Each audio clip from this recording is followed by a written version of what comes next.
आज या ठिकाणी राष्ट्रवादी काँग्रेस पक्षाकडून या विशेष पत्रकार परिषदेचा नियोजन यासाठीच करण्यात आलेलं आहे की परभणी महानगरपालिकेच्या निवडणुकीमध्ये राष्ट्रवादी काँग्रेस पक्ष आणि राष्ट्रवादी काँग्रेस पक्ष शरदचंद्र पवार गट हे निवडणुकीला सामोरे जाणार। त्याची घोषणा थोड्या वेळाने अधिकृतपणे कुठल्या वार्डातून किती जागा असतील ते आमची या पत्रकार परिषदेच्या नंतर फौजियाताई सोबत बैठक होईल आणि त्या बैठकीच्या नंतर आम्ही कुठल्या जागा कुठला पक्ष लढतोय याबाबतचा अंतिम निर्णय आपल्याला सांगू।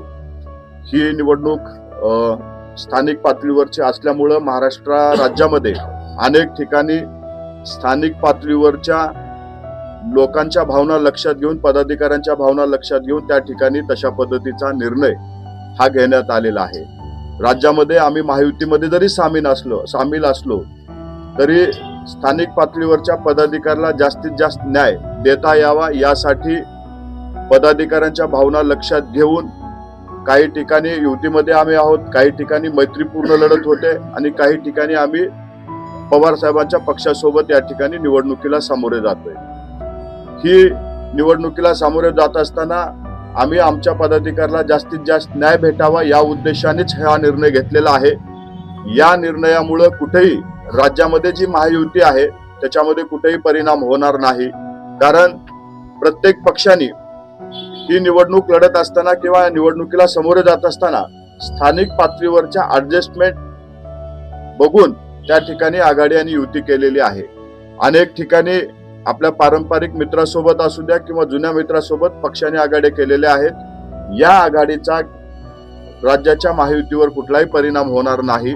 ही आघाडी फक्त स्थानिक पातळीवरती असून पदाधिकाऱ्यांच्या भावना लक्षात घेऊन केली गेलेली आघाडी आहे।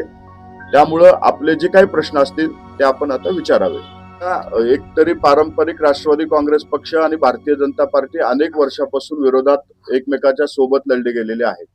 आज राज्यामध्ये महायुतीमध्ये तिन्ही पक्षाचे म्हणजे भारतीय जनता पार्टी, शिंदे साहेबांची शिवसेना, राष्ट्रवादी काँग्रेस पक्ष दादांचं, या तिन्ही पक्षामध्ये अनेक पदाधिकारी आहेत जे स्थानिक स्वराज्य संस्थेच्या निवडणुकीमध्ये आपलं नशीब आजमावत आहेत आणि त्या पदाधिकाऱ्याला न्याय भेटावा यासाठीचा आमचा प्रयत्न पहिल्या दिवसापासून राहिलेला आहे।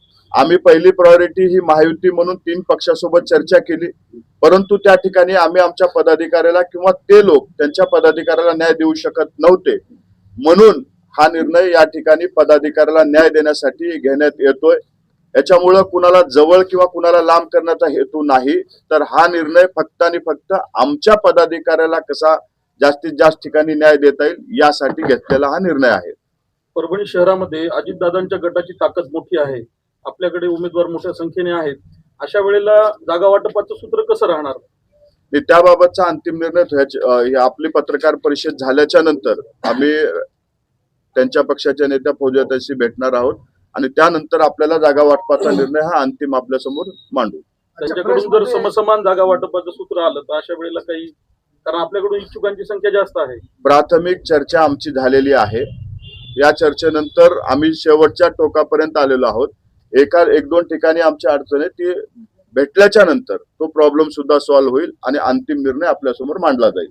काही तास शिल्लक आहे, आता प्रेस घेतली तुम्ही, या प्रेसमध्ये शरद पवारांचे राष्ट्रवादीचे नेते अपेक्षित होते, युतीची घोषणा होता, मग कोणीच दिसलं त्यांच्या। थोड्या वेळानं तुम्ही आमच्या सोबत चला, तेही आपल्याला आमच्या सोबत दिसतील। आता ही पत्रकार परिषद झाल्यानंतर आम्ही सर्वजण त्यांच्याकडे जाणार आहोत, तिथं बसून चर्चा होईल आणि त्या चर्चेनंतर अंतिम निर्णय आम्ही तिथं कुठल्या जागा, कुठले प्रभाग हे त्यांना आहेत, कुठले प्रभाग आमच्याकडे आहेत तो आम्ही जाहीर करू।